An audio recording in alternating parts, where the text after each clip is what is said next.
Salut tout le monde, c'est Julien, j'espère que vous allez bien et bienvenue sur Indian Cook. Alors aujourd'hui je vais vous présenter les épices que j'utilise le plus souvent dans la cuisine indienne, mais rassurez-vous, il n'y a pas tout ça parce que je sais qu'il y en a beaucoup en Inde. Et ensuite je vais vous montrer comment faire une épice maison que moi personnellement j'utilise dans tous mes plats. Donc là on va commencer par le curcuma. Donc c'est une épice qui est indispensable dans la cuisine indienne, qui est de couleur bien jaune, et chez nous on l'appelle aussi poudre de safran. Alors après moi je l'utilise pour mariner mes viandes et même en express, et je l'utilise aussi pour donner de la couleur à mon riz. Alors après je vous conseille de porter un tablier parce que c'est vraiment une épice qui tache partout. Ensuite on a les graines de moutarde. Donc d'abord ce qui est bien c'est qu'elles ont un effet conservateur, et ensuite moi quand je commence mes plats je les grille avec du beurre indien ou même avec de l'huile. Et ce qui est bien aussi c'est que je trouve que ça apporte du croquant à nos plats. Après, on a des feuilles de curry, donc moi je les utilise pour donner du goût au début de ma cuisson avec du beurre indien ou de l'huile. Et en tout cas, vous pouvez les trouver dans les magasins chinois en sachet limité. Et ça, c'est de la poudre de piment, donc il a une couleur un peu rouge-orangé. Et c'est vrai que c'est assez fort, donc si vous l'utilisez, il faut en mettre un tout petit peu. Mais sinon, remplacez par du paprika parce que ça donne également un très bon goût.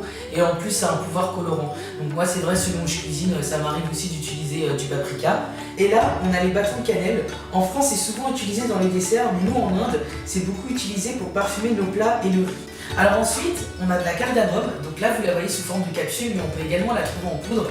Alors moi j'utilise pour parfumer mes plats et mes desserts, mais pensez à les retirer à la fin parce que c'est pas très agréable en bouche. Et pour finir, on a les clous de girofle, donc là j'utilise vraiment les clous de girofle pour parfumer que mes plats, et en plus ça a des vertus quand on a mal aux dents. Enfin moi en tout cas je les utilise tous les matins pour dents montées, avec une tranche de citron, de la cardamome, de la cannelle, c'est super bon et c'est vraiment sain pour la santé. Donc là voilà, je vous ai présenté toutes les épices que j'utilise le plus souvent dans la cuisine indienne. Et maintenant je vais vous montrer l'épice maison. Donc c'est une inspiration du garam masala. Et moi j'utilise vraiment cette épice partout dans tous mes plats.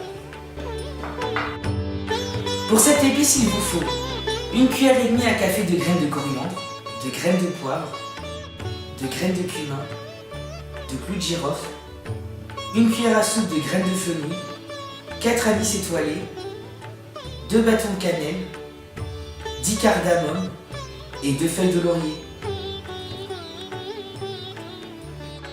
Réunissez toutes les épices ensemble.